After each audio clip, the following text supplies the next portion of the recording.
Pushkin.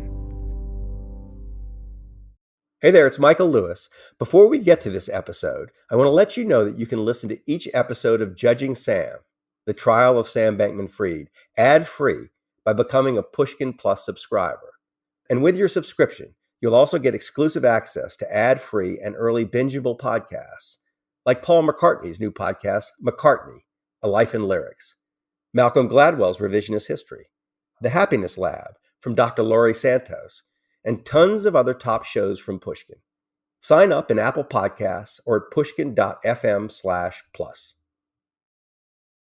Welcome to Judging Sam, the trial of Sam Bankman-Fried. I'm Michael Lewis. Bankman-Fried was worth tens of billions of dollars before FTX, his cryptocurrency exchange, came apart at the seams. And now he's being tried for financial crimes that could send him to prison for the rest of his life. I'm Jacob Goldstein. I'm sitting in for Michael Lewis. I've been covering crypto since 2011.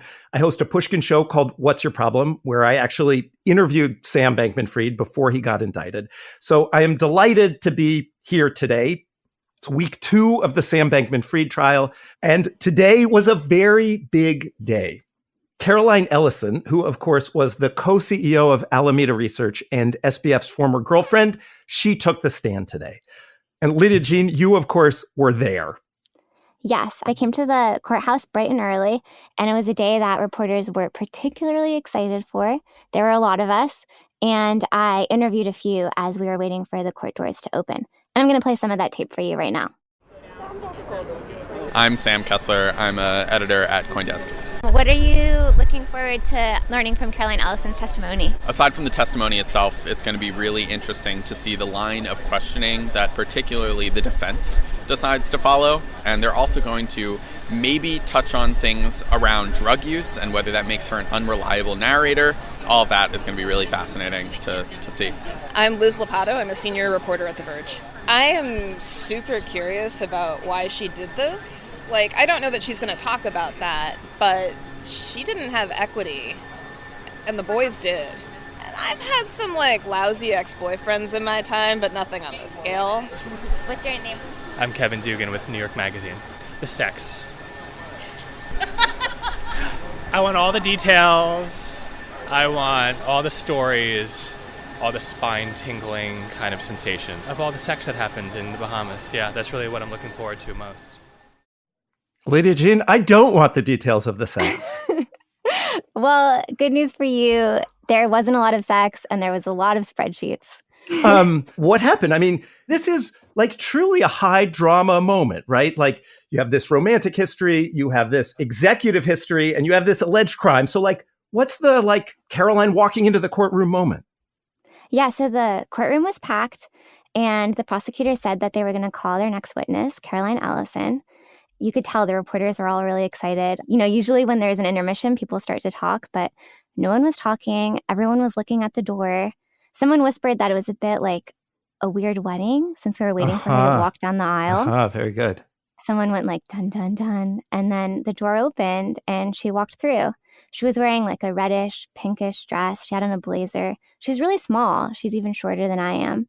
She was holding a water bottle, and she walked really confidently down the aisle as everyone was watching to the witness stand. And then she sat down. The prosecutor immediately had her admit that she had committed financial crimes, and she said that she had committed them with Sam. And just to be clear, she's already previously pleaded guilty to these crimes, right? Exactly, she has. And then the prosecutor had her point out Sam. She was sitting down, and then she kind of stood up, and she looked all over the courtroom for him. She was looking in the jury box. She was looking in where the reporters were sitting. It was a full 30 seconds, and it was the longest 30 seconds ever. And then finally, she found him, and she pointed at him when she finally saw him. And I couldn't see his face, but people in the overflow room said that they kind of smiled at each other. And then the prosecutor said, "Can you say what Sam was wearing?" And she said he was wearing a suit, and she laughed a little bit and sat down. So I have a couple questions about that. One, wasn't he just sitting at the defense table or whatever? Was she putting on a show? Did she actually not know where he was? What was going on there? I don't think she was putting on a show. I think it must be really overwhelming. It was probably her first time in this courtroom. It was really packed. There are a lot of people there. I'm assuming that walk down the aisle when we were all staring at her was pretty terrifying. And I'm thinking it probably took her a few seconds to orient herself. People have also speculated that she hasn't seen him since he got his hair cut, and she's never seen him in a suit. Okay. I have another question about that. Why do prosecutors do this? I mean, I've seen it in like the movies or whatever. You know, is he in the courtroom with us? Can you point him out? But like Sam Bankman-Fried was like, there were pictures of him on TV and in magazines. Like, we all know who he is and what he looks like. Is there some legal reason they do it? Is it theater? I don't know. There's a lot of pointing in court. Also, I learned that in opening statements, it's really common to point at the defendant. Okay, so she's there. She's identified Sam Bankman-Fried. We got our drama. Like, are there a few key moments, whether they are emotional moments or kind of substantive moments in terms of, you know, the case itself that stand out to you of what happened today? Like, what are the most important things that happened? Yeah, well, the prosecution started pretty early by having Caroline talk about her romantic relationship with Sam and to characterize a little bit what it was like. And she said that, and I'm quoting from my notes, that there is a general theme where I would want more, but he was being distant and not paying attention. So she kind of characterized their on and off again romantic relationship as one where Sam kind of had an upper hand. She also said that Sam was her boss, and that at times made things awkward. And what do you think is going on there? I mean, I kind of get it, but like, what's the point of that part of it? Well, there's something that lawyers do called taking the sting out, where they bring up things that they think the defense is going to bring out on cross, and they say it during direct. So that way, it kind of makes it seem less bad, because I'm sure that on cross, the defense is going to say something like, you dated Sam, and it didn't go that well. So the prosecution is just preempting you're just the bitter ex-girlfriend kind of defense. And they're also setting something else up, I think, where they talked about Sam and Caroline's professional relationship. And they talked about how in that relationship, Sam also had the upper hand. Caroline talked about how her job at Alameda was really the second job she's ever had. Before that, she worked at Jane Street with Sam, and she felt really insecure and not prepared for that job. And she checked in with Sam about all of the important decisions that she made. And they made it sound like he was very involved and he was overseeing what was happening at Alameda. So any crimes that were happening at Alameda, by extension, Sam would also know about. And sign off on. They really emphasized that he signed off on everything that Caroline did. That makes sense. Because, I mean, clearly very bad things happened with FTX and Alameda. And the key question is, did Sam do them? Everybody else has admitted to doing them. Did Sam do them? And the prosecution is trying to prove that, yes, he did. Okay, so they got both their personal and their professional relationship. What else? She also gave us some interesting insight into Sam as a person. They asked her about what his goals were for himself, for FTX, and she said that he was very ambitious and that actually he told her one time that there was a 5% chance that he believed that he might be president one day. You know, I'll say when I interviewed him, like the hubris was striking, which I mean, I guess that's probably true for everybody. It's not like, oh, my insight, but it really is striking. It was when I interviewed him is when he talked about helping trillions of people, not just the billions of people who are alive today, but he said the trillions or even hundreds of trillions who might someday live. But then it was like, look, there are people who have had a huge impact on the world. Why shouldn't it be me? And like similarly, like rich people get to be president. Like he was super rich. Maybe it could have been him. Yeah, I talked to some reporters who were like, there was a time where it wasn't that crazy to think that there was a 5% chance that he would become president. The prosecutors also asked her about Sam's approach to risk. And she said something that I found really interesting, which is, imagine if you flipped a coin and if the coin landed on tails, the world would be destroyed. And if the coin landed on heads, the world would be twice as good as it is now. Sam would believe in flipping the coin. You know, it's funny you should mention that because, again, before he got indicted, he was on this podcast that I like called Conversations with Tyler, with this kind of economist, public intellectual Tyler Cowen. And there was a similar thing in that interview where Tyler Cowen said if there was a 51-49% chance of a similar thing, either the universe is twice as good or the universe gets destroyed, do you take the bet? And Sam said, every time. And Tyler Cowen was like, yeah, but if you keep taking it every time, you're clearly going to end with a destroyed universe. And Sam was like, or a really awesome universe. And I was like, what? And then when everything blew up, that was what I thought back to. There was another interview where this other smart person, Matt Levine, sort of gets Sam to say that what he was doing was kind of a Ponzi scheme, was basically a Ponzi scheme. But to me, the more Sam thing was that I'll keep taking the bet. And it seems like that is a sort of perfect metaphor for what he did, or at least a very good metaphor for what he seems to have done. Yeah, I underlined in my notebook, like, this is the crux of the story, is he flipped a coin and it landed the wrong way.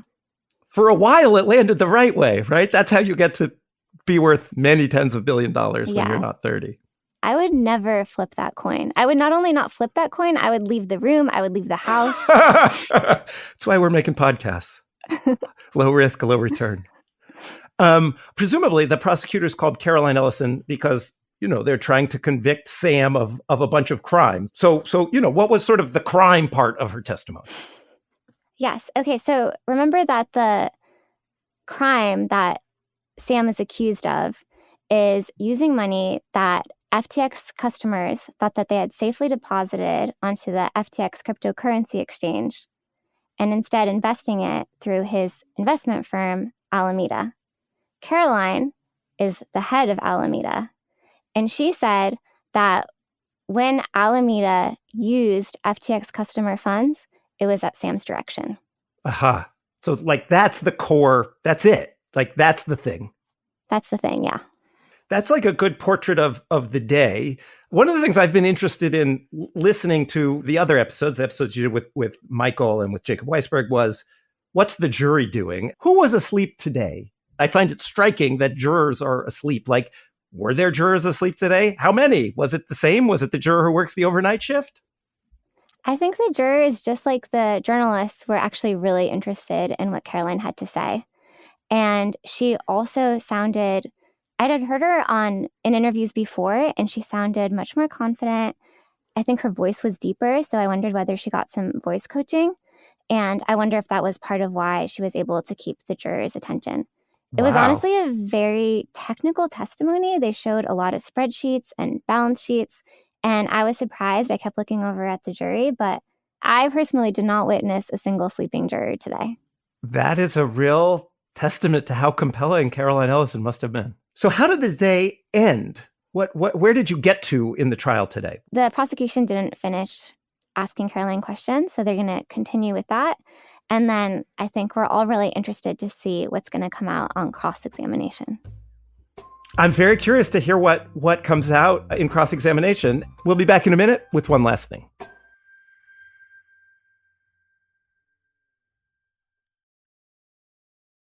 Lidia Jean, we're back.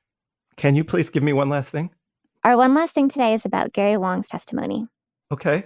You and Michael talked about Gary Wong. He's the guy who doesn't talk, right? There's one thing to remember. He's co-founder, but mainly he's the really quiet guy. And then when he talked, apparently he said on the show, he talked really fast. It's kind of interesting. Yes, the guy guy to get who, it over with. Once he took the stand, did actually talk. And today was cross-examination. Okay. And everyone was really impressed with how the defense lawyers did. I think up until now, they seemed really nervous. I think I said earlier, one of their hands seemed to be shaking. And today, they moved very quickly. They hardly got interrupted by the prosecution. They seemed very confident. And they did kind of leave me feeling a little bit different about Gary's testimony than I did earlier. Interesting. So those are the vibes, which is interesting. What was the substance of the cross-examination? So to me, one of the most interesting things in this trial is Sam tweeted shortly before FTX declared bankruptcy, FTX is fine, assets are fine. And this has been pointed over and over again to an example of Sam lying. And on direct, Gary said this was a lie because FTX was not fine, assets were not fine. Right. But the lawyers pointed out how Gary, in earlier conversations with the prosecution, did not characterize this as a lie because he said that depending on how you looked at it, FTX maybe was fine and assets were fine. It just depends whether you were talking about liquid or illiquid assets. Which is, in fact, a classic hard problem in financial crises, right? Liquid assets basically means assets you can turn into cash right now. And illiquid assets means, yes, we have the money, whatever. I own a house, say, but I just can't sell it and turn it into money this minute. And so did he say on cross that, like, maybe if you're considering illiquid assets, it would have been reasonable to think that FTX was fine? He did seem to say that. He said that Sam's tweet was misleading since he was talking about illiquid assets. But he admitted that in early conversations with prosecutors, he did not call this tweet a lie. And I found that cross-examination to be really compelling. Makes me only more interested to hear what happens when Carolyn Ellison undergoes cross-examination. Thanks for having me, Lidia Jean. Bye, Jacob. Talk to you soon. This episode of Judging Sam was hosted by Jacob Goldstein. Lidia Jean Kott is our court reporter. Catherine Girardeau and Nisha Venkat produced this show. Sophie Crane is our editor. Our music was composed by Matthias Bossi and John Evans of Stellwagen Symphonette. Judging Sam is a production of Pushkin Industries. Got a question or comment for me? There's a website for that. atrpodcast.com. That's atrpodcast.com. To find more Pushkin podcasts, listen on the iHeartRadio app, Apple Podcasts, or wherever you listen to your podcasts. If you'd like to access bonus episodes and listen ad-free, don't forget to sign up for a Pushkin Plus subscription at pushkin.fm/plus or on our Apple show page.